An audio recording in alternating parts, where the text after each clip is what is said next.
اعوذ باللہ من الشیطان اللعین الرجیم بسم اللہ الرحمن الرحیم الحمد للہ رب العالمین والحمد للہ الدال علی وجودہ بخلقہ وبمحدث خلقہ علی ازلیتہ وباشتباہہم علی اللہ شبہ لہ لا تستلمہ المشاعر ولا تحجبہ السواتر لافتراق الصانع والمصنوع والحاد والمحدود ورب والمربوب لا بتعویل عدد ثم الصلاة والسلام علی اشرف الانبیاء والمرسلین خاتم النبیین رحمت للعالمین سیدنا و نبینا و مولانا ابی القاسم محمد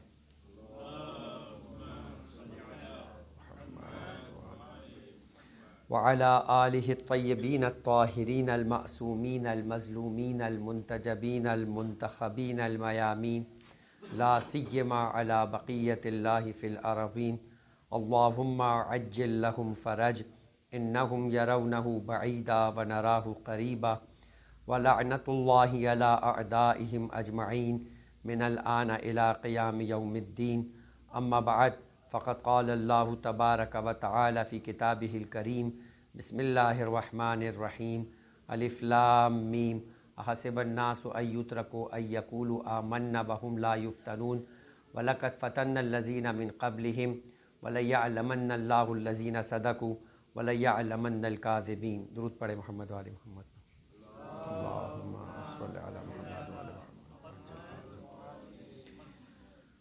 عزیزان محترم، خطبے کے اس پہلے حصے کے لیے قرآن مجید کے ایک انتہائی اہم سورہ مبارکہ عنکبوت کی ابتدائی 3 آیات کی تلاوت کا شرف حاصل کیا گیا۔ پروردگار عالم ان آیتوں کے اندر ارشاد فرماتا ہے کہ بسم اللہ الرحمن الرحیم الف لام میم، یہ حروف مقطعات ہے کہ جس کے بعد فرمایا کہ حسب الناس ان یترکوا ان یقولوا آمنا وهم لا یفتنون، کہ لوگوں نے یہ خیال کر رکھا ہے کہ اگر وہ صرف اتنا کہہ دے کہ میں ایمان لے آیا تو انہیں چھوڑ دیا جائے گا اور ان کی آزمائش نہیں ہوگی، ان کا امتحان نہیں ہوگا، انہیں پرکھا نہیں جائے گا۔ ایسا ہرگز نہیں ہے۔ وَلَقَدْ فَتَنَّا الَّذِينَ مِن قَبْلِهِمْ، ہم نے تم سے پہلے آنے والی جتنی بھی امتیں تھیں، جتنے بھی افراد تھے جنہوں نے اقرار ایمان کیا تھا اور اس بات کا اظہار کیا تھا کہ ہم ایمان لے آئے، ہم نے ان کا امتحان لیا۔ اور فتنہ عربی زبان کے اندر نون تاکید ثقیلہ کے ساتھ ہے، یعنی ایسا نہیں ہے کہ اس امتحان میں تم ذرہ برابر بھی شک و شبہ کرو، بلکہ لازمی طور کے اوپر یہ امتحان ہوگا۔ وَلَيَعْلَمَنَّ اللَّهُ الَّذِينَ صَدَقُوا، تاکہ ہم تمہیں بتا سکیں کہ تم میں سے جو ایمان لانے کا اقرار کر رہا تھا آیا وہ اپنے ایمان کے دعوے میں سچا تھا، وَلَيَعْلَمَنَّ الْكَاذِبِينَ، یا ایمان لانے کے بعد بھی وہ اپنے ایمان کے دعوے میں جھوٹا تھا۔ عزیزان محترم، امتحان، آزمائش اور انسان کے اوپر پروردگار عالم نے جب سے اس دنیا میں بھیجا ہے، مصیبت اور کسی بھی طرح کے اس کو جانچنے کے مراحل کو جو ہے وہ فتنہ کہا جاتا ہے۔ اگرچہ کہ عربی زبان کے اندر تقریباً کئی مقامات کے اوپر یہ لفظ فتن مختلف سیغوں کے ساتھ اور مختلف روٹ ورڈز کے ساتھ استعمال ہوا ہے، اور اس کے 11 معنی تقریباً قرآن مجید میں بیان کیے گئے، لیکن جو معنی اس وقت قرآن مجید کی اس آیت کے اندر کہ وَهُمْ لَا يُفْتَنُونَ میں استعمال کیا گیا ہے وہ آزمائش کے معنی ہے، امتحان کے معنی ہے۔ اور پروردگار عالم نے یہ کہا ہے کہ یہ یاد رکھو کہ ہم لازمی طور کے اوپر ضرور بھی ضرور تمہارا امتحان لیں گے اور آزمائش لیں گے۔ اور آزمائش کا مقصد کیا ہے؟ کہ تمہیں بتا سکے کہ تم جو اپنے ایمان کا دعویٰ کر رہے ہو، آیا مشکلات کے آنے کے بعد، مصیبتوں کے آنے کے بعد شکوہ کرنا شروع ہو جاتے ہو، فریاد کرنا شروع ہو جاتے ہو، رائے حق کو چھوڑ دیا کرتے ہو، خدا کے علاوہ کسی اور کی طرف پناہ لیا کرتے ہو، یا نہ سر تسلیم خم ہو جایا کرتے ہو، استقامت کے ساتھ، صبر و شکر کے ساتھ ہماری راہ کے اوپر ثابت قدم رہتے ہو۔ بس عزیزان محترم، دنیا کے اندر بھی یہ طریقہ کار ہے کہ اگر کوئی شخص یہ کہتا ہے کہ مجھے گاڑی چلانا آتی ہے تو فوراً ہی اس کو روڈ پہ آنے کا اختیار نہیں دے دیا جاتا، بلکہ اسے ایک ادارہ ہوتا ہے کہ جہاں جا کر اس کا ٹیسٹ ہوگا، چیک کیا جائے گا کہ آیا واقعاً وہ روڈ پہ آنے کے قابل ہے۔ ذہنی طور کے اوپر بھی تھکایا جائے گا، جسمانی طور پر بھی تھکایا جائے گا، اور ایک لیول کے بعد ممکن ہے کہ اسے فوراً لائسنس بھی نہ دیا جائے، بلکہ کچھ اور کلاسز ہو، چیک کیا جائے، اور پھر جب اس پر اطمینان آ جائے گا، چونکہ فقط وہ اپنی گاڑی میں تنہا نہیں بیٹھے گا، اس کے ساتھ کچھ اور لوگ بھی ہوں گے جس کی ذمہ داری اس کی ایز اے ڈرائیور آ جائے گی، اور صرف اس کی گاڑی میں بیٹھنے والوں کی ذمہ داری نہیں ہوگی، جس سڑک پہ وہ چلے گا اور بھی راہگیر یا گاڑی چلانے والے افراد ہیں جو اس کی وجہ سے زخمی یا جان سے جا سکتے ہیں۔ تو زندگی کی ایک گاڑی جب چلتی ہے تو بھی دنیا کا امتحان اور طریقہ کار یہ کہ پہلے اس کی آزمائش ہوتی ہے، اگر وہ میچور نظر آتا ہے تو پھر اس کے بعد اسے ایز اے ڈرائیور قبول کیا جاتا ہے۔ اور بھی دنیا کے اندر طریقہ کار ہے، 4 سال پڑھ لیا، 5 سال پڑھ لیا، مگر پڑھنے کے بعد جب وہ ایک ڈاکٹر کہتا ہے کہ میں ڈاکٹر بن گیا ہوں تو اس کے ہاتھ میں مریض کو نہیں دے دیا جاتا، بلکہ 2 سال اس کو ہاؤس جاب میں گزارنا ہوتے ہیں، 1 سال اسے ہاؤس جاب میں گزارنا ہوتا ہے، کسی ایکسپرٹ ڈاکٹر کے ساتھ چیک کیا جاتا ہے کہ یہ کہہ رہا ہے کہ میں ڈاکٹر بن گیا ہوں، آیا مریض کی جانچ کرنا، اس کے ایگزامینیشن کرنا بھی اسے آتا ہے، اگلے مرحلے کے اوپر کیا اس کے لیے جو دوائی اسے سجیسٹ کرنا ہے وہ صحیح طریقے سے دوائی بھی اس کے لیے پرسکرائب کر پاتا ہے یا نہیں کر پاتا ہے۔ جب اطمینان ہو جاتا ہے تو پھر اس کو لائسنس دیا جاتا ہے کہ اب تم اپنا ہاسپٹل کے اندر جوائن کر سکتے ہو ایز اے ڈاکٹر، یا اپنا کلینک کھول سکتے ہو۔ پروردگار عالم نے بھی اسی طریقے سے صرف انسان کے کہہ دینے کے اوپر کہ میں ایمان لے آیا، اتنا آسان اور اتنا ہلکا کام نہیں ہے کہ انسان کہے کہ میں ایمان لے آیا۔ اسی لیے امام پنجم امام محمد باقر علیہ افضل الصلاۃ والسلام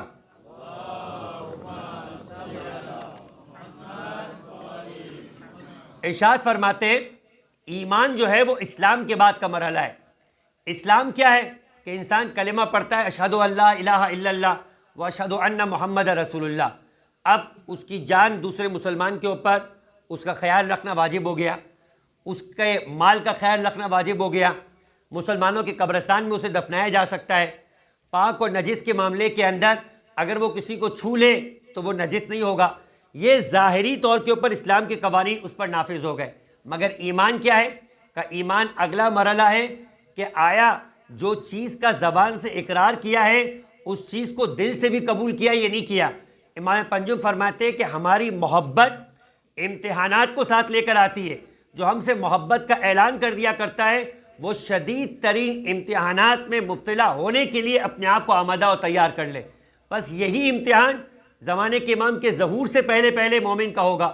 امام پنجم کی روایت ہے لَتَغَرْبَلَنَّ، یعنی تمہیں امتحان میں آزمائش میں ڈالا جائے گا اور چھانا جائے گا، اور روایت کے مطابق پھر چھانا جائے گا، پھر اس کے بعد تیسرا مرحلہ ہے کہ مزید چھانا جائے گا، اور یہاں تک کہ انتہائی محدود تعداد مخلصین کی رہ جائے گی کہ جو واقعاً ایسے افراد ہوں گے کہ جیسے امام حسین علیہ السلام نے اس عاشور کی رات کے اندر امتحان لیا تھا، خود امام کو جوائن کرنا یہ امتحان تھا، امام کو شامل ہو کر ہمراہی، اس کے بعد کربلا پہنچنا ایک امتحان تھا، اس کے بعد 7 محرم آئی یہ پھر امتحان تھا، شب عاشور آ گئی یہ ایک الگ شدید امتحان تھا کہ شہزادی زینب نے یہ جملہ کہا تھا اپنے بھائی امام حسین کو کہ آپ نے اپنے ساتھیوں کا امتحان لے لیا ہے، انہیں چیک کر لیا ہے، جو عاشور کی رات تک ساتھ رہ چکا ہے اس کے بارے میں بھی شہزادی زینب کہہ رہی ہے کہ ان کا امتحان لے لیا ہے، یعنی فقط کربلا میں آنا کافی نہیں تھا،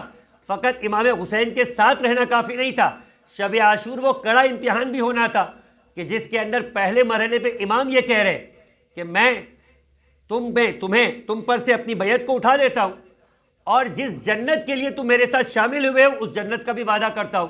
یعنی یہ اتنا کڑا امتحان ہے کہ جنت کے وعدہ دے دینے کے بعد بھی تم اگر مجھے چھوڑ کر جانا چاہتے ہو تو جا سکتے ہو، مگر کوئی نہیں اٹھتا۔ تو پھر اس کے بعد امام کہتے ہیں کہ ہاں شاید تمہیں عربوں کے طانے نے ڈرا دیا ہو کہ تم یہ کہو گے کہ کیا تم اس عالم کے اندر فرزند رسول کو تنہا چھوڑ کر آ گئے، تو میں تمہارے ساتھ ایک ذمہ داری دے دیتا ہوں کہ میرے خاندان کے فرد میں سے ایک ایک کا ہاتھ پکڑو اور نکل جاؤ، پھر بھی کوئی نہیں اٹھا۔ تو اب اس کے بعد امام نے کہا شاید میرا چہرہ دیکھنے کی وجہ سے ایک مروت ہے، ایک شرمندگی ہے جو تمہیں روکے رہی ہے، تو پس کہا جناب علی اکبر سے کہ بیٹا چراغ کو گل کر دو۔ یہ امتحان کا وہ سخت ترین مرحلہ تھا کہ جس کے بعد یہ اصحاب کامیاب ہوئے، تو امام نے فرمایا کہ اب میں تمہیں اس سے قبل کہ کل شہادت کا دن آئے گا جنت میں تمہارا مقام دکھا دوں۔ تو یہ امام حسین علیہ السلام کے ساتھیوں کا مقام تھا اور یہ ان کی عظمتیں تھیں۔ زمانے کے امام کو بھی ایسے ہی ساتھی چاہیے، اور ایسے ساتھی چاہیے اس کا مطلب یہ کہ یہ امتحان کا دور، یہ امتحان کا زمانہ ہے جو ہمارا چل رہا ہے، جو اس امتحان کے دور میں کامیاب ہوگا اور جب زمانے کے امام ظہور کر جائیں گے اور پھر جا کر ان کی بیعت کرے گا، تو اس کا مطلب یہ ہے کہ وہ اپنے دعوی ایمان کے اندر سچا ہے۔ اب یہاں پر امیر کائنات کے سامنے نہج البلاغہ کے اندر کلمات قصار میں ایک شخص کو دیکھا جو دعا کر رہا تھا، میرے اور آپ کی طرح کم ہمت شخص تھا، کہہ رہا تھا کہ اللہم انی اعوذ بک من الفتنہ، کہ اے پروردگار مجھے امتحان سے بچا لے، اے خدا مجھے امتحان سے بچا لے، یعنی میں دنیا میں ایسی زندگی بسر کروں میرے پاس کوئی امتحان نہ ہو، رزق وافر تعداد میں ہو، اولاد بھی میسر ہو، بڑا گھر بھی ہو، بڑے نقل و زراعت کے ٹرانسپورٹ کے وسائل بھی ہو، میں کسی مشکل میں نہ ہوں۔ امام نے فرمایا یہ دعا تو قبول ہی نہیں ہو سکتی، یہ دعا تو قبول نہیں ہو سکتی، اس لیے کہ دار امتحان میں امتحان نہ ہو تو تم دنیا میں کیوں آئے؟ تمہارا اس دنیا کے اندر آنا ہی امتحان کے لیے۔ یہ ایسے ہی جیسے بچہ امتحان کے دن پہنچ جائے ایگزامینیشن ہال میں اور وہاں کھڑے ہو کر دعا مانگ رہا ہو کہ اللہ کرے کہ آج پیپر نہ ہو، تو اگر پیپر نہیں ہوگا تو وہ ایگزامینیشن کے اندر کامیاب نہ ہونے کے بعد اگلی کلاس میں کیسے جائے گا؟ اگر نہیں بھی ہوا تو اگلے روز ہوگا، اگلے روز نہیں ہوا تو اس کے اگلے روز ہوگا، تو یہ دعا تو وہ ہے جو کامیاب نہیں ہو سکتی۔ امام نے فرمایا دعا مانگنی تو کیا مانگو؟ اللہم انی اعوذ بک من المضلات الفتن، کہ اے پروردگار عالم مجھے امتحان میں گمراہ ہونے سے محفوظ رکھ لے، یعنی امتحان ہو میرا جو کہ ہونا ہی ہونا ہے، لیکن ایسا امتحان نہ ہو کہ پروردگار میرا پیر پھسل جائے، ایسا امتحان نہ ہو کہ میں اپنی ہمتوں کی کمی کی وجہ سے تیری راہ کو چھوڑتا ہوا نظر آؤں، تیری راہ پہ میرے قدم ڈگمگاتے ہوئے نظر آئے۔ لہٰذا امتحان ہوگا اور امتحان میں بھی پرچہ آؤٹ ہو چکا ہے، یعنی پروردگار عالم یہ بھی بتا چکا ہے کہ کس چیز کا امتحان ہوگا۔ سورہ مبارکہ بقرہ کے اندر وہ آیت جو اکثر و بیشتر آپ کی سنی ہوئی ہے، فرمایا کہ بسم اللہ الرحمن الرحیم وَلَنَبْلُوَنَّكُمْ بِشَيْءٍ مِّنَ الْخَوْفِ وَالْجُوعِ وَنَقْصٍ مِّنَ الْأَمْوَالِ وَالْأَنفُسِ وَالثَّمَرَاتِ وَبَشِّرِ الصَّابِرِينَ الَّذِينَ إِذَا أَصَابَتْكُمْ مُصِیبَۃٌ قَالُوا إِنَّا لِلَّهِ وَإِنَّا إِلَیہِ راجعون، یعنی کیا کہا؟ وَلَنَبْلُوَنَّكُمْ، ہم ضرور بالضرور تمہارا امتحان لیں گے۔ ایک لفظ فتنہ ہے جو امتحان کا ہے، اور اگلا لفظ امتحان کا ہے بلا، یعنی لَنَبْلُوَنَّكُمْ، ہم تمہارا امتحان لیں گے، اور نون تاکید ثقیلہ ہے، یعنی 3 مرتبہ گویا تاکید کے ساتھ کہا کہ امتحان ہوگا۔ کس کا امتحان ہوگا؟ سب سے پہلے کہا کہ تمہارا امتحان خوف کا ہوگا، جگہ جگہ پر تمہیں ڈر محسوس ہوگا، جگہ جگہ کے اوپر تم اس انداز میں خوف زدہ ہو جاؤ گے کہ کہیں میری نوکری تو نہیں چلی جائے گی، میں خدا کی راہ پہ عمل کر رہا ہوں، میں اہل بیت کا ماننے والا ہوں، کہیں ایسا تو نہیں ہے کہ اس پر چلنے کی وجہ سے میرے رشتہ دار مجھ سے ناراض ہو جائے، اس پر چلنے کی وجہ سے میری اولاد مجھ سے ناراض ہو جائے۔ یہ خوف ہوگا، لیکن اس خوف کے باوجود اگر تم پروردگار عالم کے بتائے ہوئے دین پر عمل کرتے رہے تو چاہے تمہیں تمہاری اولاد کو چھوڑنا پڑے، چاہے تمہارے رشتہ دار تم سے ناراض ہو جائے، چاہے تمہارے دوستوں کی گیدرنگ مختصر ہوتی ہوئی نظر آئے، مگر خدا کے خاطر دین کو چھوڑتے ہوئے نظر نہیں آنا۔ اس کے بعد دوسرا امتحان کا بھوک کا امتحان، ہاں کبھی نوکری بھی چلی جائے گی، کبھی کاروبار بھی نقصان میں اور گھاٹے میں جاتا ہوا نظر آئے گا، لیکن حرام کرو گے تو تمہیں کاروبار میں ترقی ہوتی ہوئی نظر آئے گی، جھوٹ بولو گے تو ہو سکتا ہے کہ کچھ 2 پیسے زیادہ کما لو گے، بے ایمانی کرو گے تو کسی کا حق مار کے کچھ مال مل جائے گا، لیکن امتحان یہی ہے کہ دیانت کے ساتھ، صداقت کے ساتھ، ایمانداری کے ساتھ آیا اپنا کاروبار اور اپنی نوکری کرتے ہوئے نظر آ رہے ہو نہیں نظر آ رہے ہو۔ بہت سے لوگ ٹائم کے معاملے کے اندر کوتاہی کرتے ہوئے نظر آئیں گے، تنخواہ پوری لینے کا شوق ہوگا۔ اسی طریقے سے آفس کے ایسیسریز کے اندر کچھ اپنے ساتھ گھر لے جائیں گے، کہ دوسرا تو لے کر جاتا ہے، تمہیں پوچھ کے لے کے جانا ہوگا، پوچھ کے لے کے جائیں گے تو منع ہو جائے گا، تو یہ پوچھتا ہے یا نہیں پوچھتا ہے، بس یہی امتحان ہے اس کا، گرچہ کہ اس کی وجہ سے سختی آ رہی ہے، مال کے اندر کمی آ رہی ہے، لیکن یہ امتحان دینا ہوگا۔ وَنَقْصٍ مِّنَ الْأَمْوَالِ، یعنی بھوک بھی ہوگی، اموال کے اندر کمی ہو جائے گی۔ اس کے بعد وَالْأَنفُسِ، کبھی جان کا بھی امتحان دینا ہوگا، کبھی تمہاری جانیں بھی خدا کی راہ کے اندر مانگی جائے گی۔ پھر فرمایا وَالثَّمَرَاتِ، کبھی تمہارے میوہ دل یعنی تمہاری اولاد کا بھی امتحان دینا ہوگا، چاہے حضرت ابراہیم کا امتحان ہو، کربلا کے جو 2 مہینے 8 دن ہم کہتے اپنے مولا سے، ان لوگوں سے کہ جو امام کے ساتھ شہید ہونے والے، جب باقی شہدائے کربلا کی زیارت کرنے کے لیے آپ جاتے ذریعے امام حسین کے ساتھ گنج شہیدہ میں کیا کہتے؟ فیا لیتنی کنت معکم، یہ زبان کا اقرار ہے وہی ایمان ہے یا نہیں؟ واقعاً اگر کل کو زمانے کے امام نے ہماری اولاد کو طلب کر لیا، ایک اولاد کا امتحان ہے جان دینا، ایک اولاد کا امتحان ہے کہ آپ کی خواہش ہے کہ آپ کی اولاد دنیا کے اندر ترقی کرے، لیکن کیا آپ کی خواہش یہ بھی ہے کہ خدا نے آپ کو اپنی اولاد دنیا کمانے کے لیے دی ہے، یا خدا نے آپ کو اولاد دی ہے کہ آپ اس اولاد کی دنیا کے ساتھ ساتھ اس کی دین کو بھی آباد کرتے ہوئے نظر آئے؟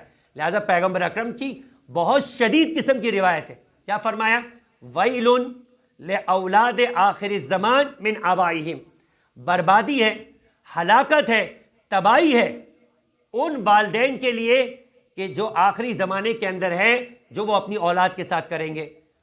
اصحاب رسول نے پوچھا، پیغمبر کا دور ہے، 1400 سال پرانی روایت ہے، کہا من آبائہم المشرکین، شاید آپ مشرک ماں باپ کی اولاد کے بارے میں بات کر رہے ہیں کہ مشرکوں کی اولاد گھاٹے اور نقصان میں ہوگی، جب وہ خود نقصان میں ہیں تو پھر ان کی اولاد بھی نقصان میں ہوگی جب تک کہ وہ مشرک ہے۔ فرمایا لا من آبائہم المؤمنین، پیغمبر نے فرمایا کہ میں بات کر رہا ہوں ان کے کہ جو صاحبان ایمان ہیں ان کی اولاد نقصان میں ہوگی۔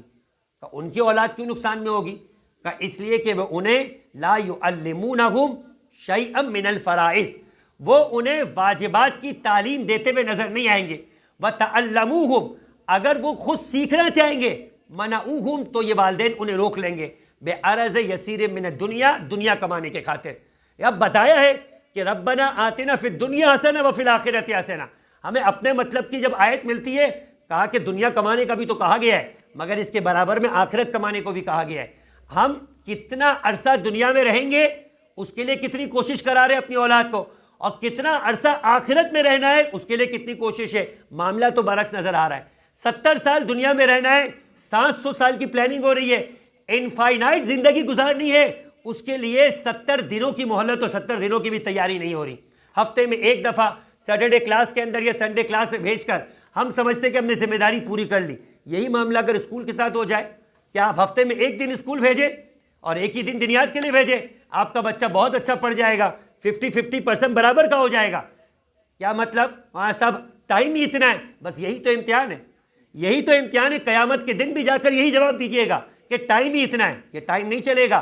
ہاں، ایک دن آپ نے مثال کے طور پہ ریگولر بھیجا ہے، ایک دن آپ نے فارمل بھیجا ہے، تو باقی 6 دن انفارمل طریقے سے آپ کو اپنے بچے کے ساتھ کانٹیکٹ میں رہنا ہے۔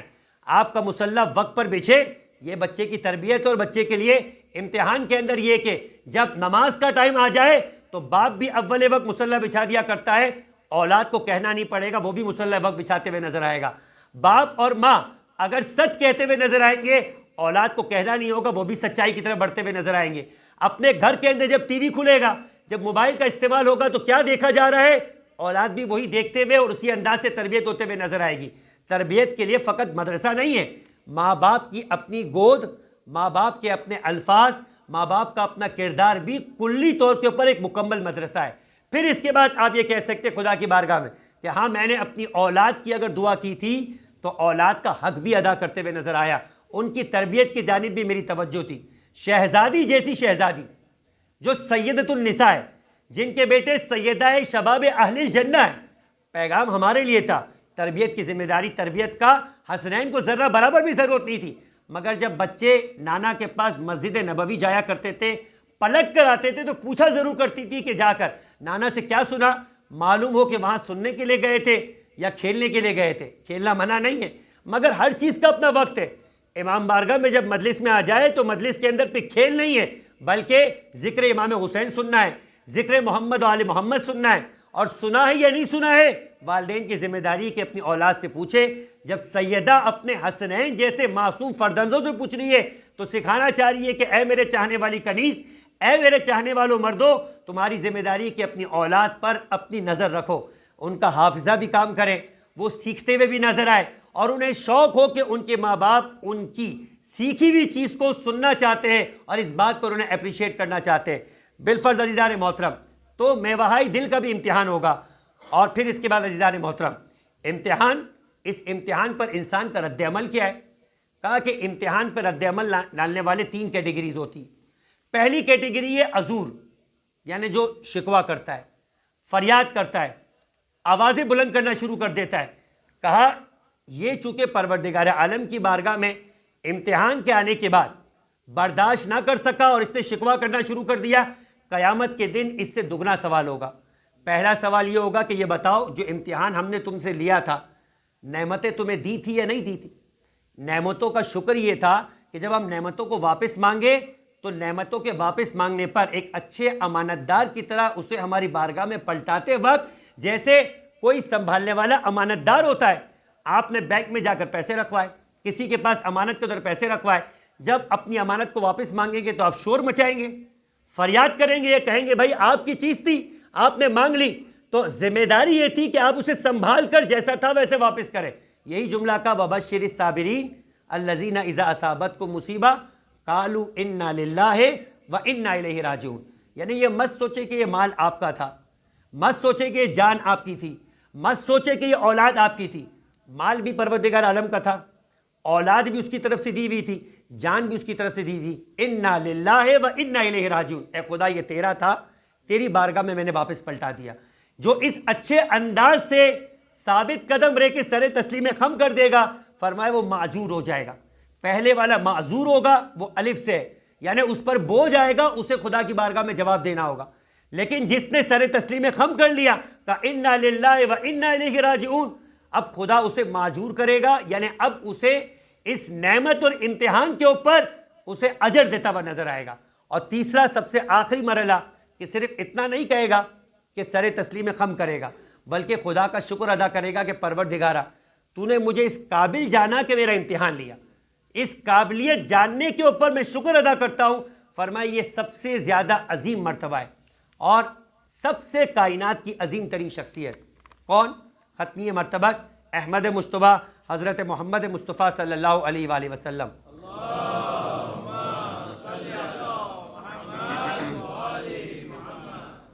ان کا بھی امتحان ہوا.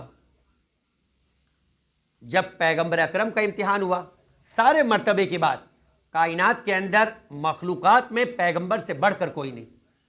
ہمارا اور آپ کا عقیدہ نہیں، حدیث قدسی ہے کہ لولاک لما خلقت الافلاک، کہ کچھ بھی کائنات میں خلق نہیں ہوتا، سب کچھ ختمی مرتبت کے لیے خلق ہوا. تو پھر اس کے بعد پیغمبر اکرم کا امتحان کیوں؟ لیکن پیغمبر اکرم جس کے مقام بلند ہوتے ہیں، ان کے درجات میں مزید اضافے کے لیے مزید امتحانات ہوا کرتے ہیں. لہٰذا پیغمبر اکرم کو معراج پر بلایا گیا، فرمایا کہ اے میرے حبیب تمہارا امتحان ہوگا اور 3 امتحانات ہوں گے. کہا پروردگار عالم میں تیری بارگاہ میں حاضر ہوں. کہا پہلا امتحان بھوک کا ہوگا. بھوک کا امتحان چھوٹا نہیں. امیر کائنات فرماتے ہیں کہ بھوک انسان کو کفر تک پہنچا دیا کرتی. شدید امتحان ہے بھوک کا. خدا اس امتحان کے اندر جس کسی کو مبتلا کرے اس پر ثابت قدم رہنے کی توفیق عطا کرے. ہم تھوڑے سے فائنینشیل کرائسس میں آ جاتے ہیں، تھوڑی سی پیمنٹیں رکنا شروع ہو جاتی ہے، تھوڑا سا سیزن آف ہونا شروع ہو جاتا ہے تو ہمارے قدم اکھڑنے لگتے، ہم ادھر سے ادھر بھاگنے دوڑنا شروع ہو جایا کرتے. لیکن جو واقعاً بھوک کا امتحان دیتا ہے کہ یہ وہ شخص ہے جو روز مرتا ہے روز زندہ ہوتا ہے، روز مرتا ہے روز زندہ ہوا کرتا ہے. شدید ترین فقر کا امتحان ہے. یہ امتحان پیغمبر اکرم سے لیا گیا. خندق کے میدان کے اندر ایک مرتبہ ایک صحابی پیغمبر اکرم کی خدمت میں آتا ہے. کہا میں اتنی شدید زحمت و بھوک میں ہوں کہ اپنی قمیض اٹھا کے دکھاتا ہے کہ میرے پیٹ میں پتھر بندھا ہوا ہے. پیغمبر اکرم نے فرمایا میں اس امتحان میں کسی بھی طریقے سے تم سے پیچھے نہیں ہوں، اور اپنی قمیض اٹھا کے دکھائی، 1 نہیں 2 پتھر بندھے ہوئے تھے. خدا آپ کو توفیق دے کہ آپ مدینے کی زیارت پر جائیں. جب مدینے کی زیارت پر جائیں گے تو میدان خندق جائیں گے. میدان خندق کا نام ہے 7 مساجد. 7 مساجد میں سے ایک مسجد ہے مسجد فاطمۃ الزہرا سلام اللہ علیہا. درود پڑھے محمد آل محمد پر.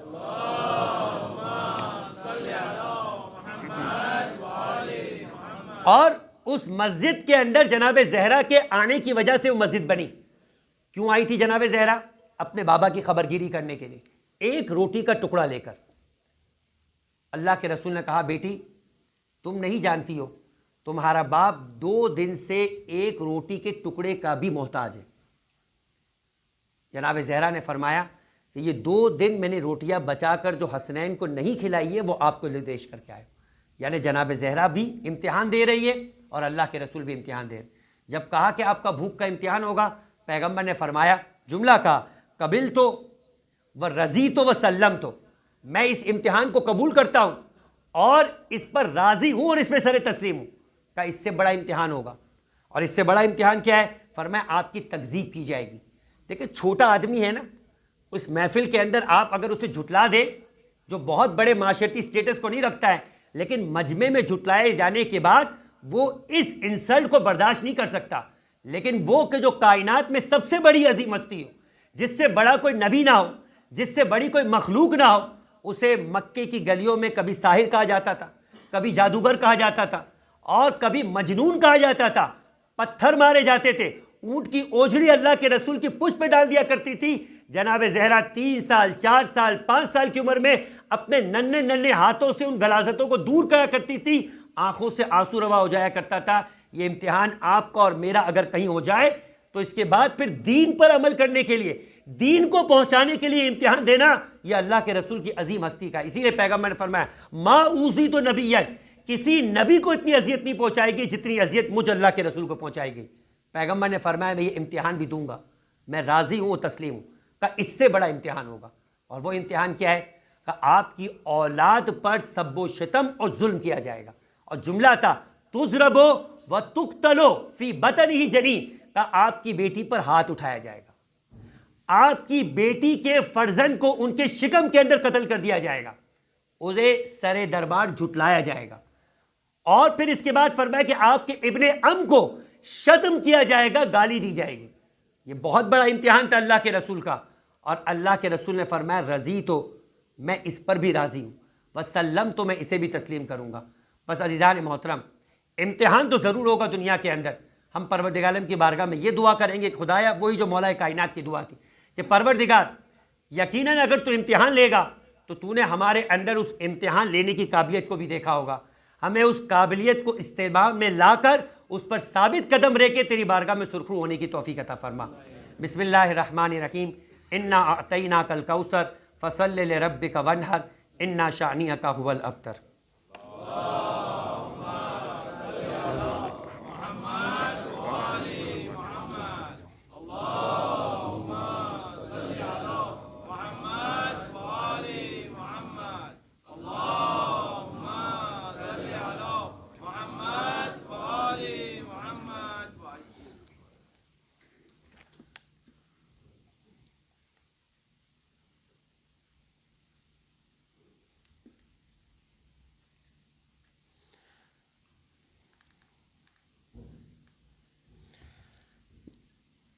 بسم اللہ الرحمن الرحیم. الحمدللہ الذی لا الہ الا هو الحلیم الکریم غافر الذنب وقابل التوب وهو الغفور الرحیم. سبحان من سبقت رحمته غضبہ وبسط الیدین بالرحمہ. سبحان من لم یکلف نفسا الا دون وسعها وعفا عن السیئات ولم یجازیها. سبحان من لا یزداد علی معاصی العباد الا کرم وجودا وعلی کثرت الذنوب الا عفوا وصفحا. نشہد ان لا الہ الا هو العطوف علی العباد بجودی وعواد علی المذنبین بحلمی. ونشہد ان محمد النبی وحبیبہ سید المرسلین وشفیع المذنبین بعثہ رحمۃ للعالمین صلی اللہ علیہ وآلہ الداعین الی سبیل اللہ بالحکمت والموعظۃ الحسنہ قادۃ الامم واولیاء النعم ومعدن الرحمہ. اوصیکم عباد اللہ بالتوبۃ عما سلف من ذنوبکم والانابۃ عن الاوزار التي اثقلت ظہورکم فانہ تعالی کریم بکم رؤوف علیکم یقبل الیسیر ویعفو عن الکثیر. قال اللہ تعالی وقولہ الحق توبوا الی اللہ توبۃ نصوحا عسى ربکم ان یکفر عنکم سیئاتکم ویدخلکم جنات تجری من تحتها الانہار. قال اللہ تعالی وتبارک توبوا الی اللہ توبۃ نصوحا عسى ربکم ان یکفر عنکم سیئاتکم ویدخلکم جنات تجری من تحتها الانہار. قال قل یا عبادی الذین اسرفوا علی انفسهم لا تقنطوا من رحمۃ اللہ ان اللہ یغفر الذنوب جمیعا انہ هو الغفور الرحیم. الا قد امرکم اللہ فی محکم کتابی بالصلاۃ علی نبی وحبیبی فقال تعلیما لکم وتشریفا لصفی. ان اللہ وملائکتہ یصلون علی النبی یا ایہا الذین آمنوا صلوا علیہ وسلموا تسلیما.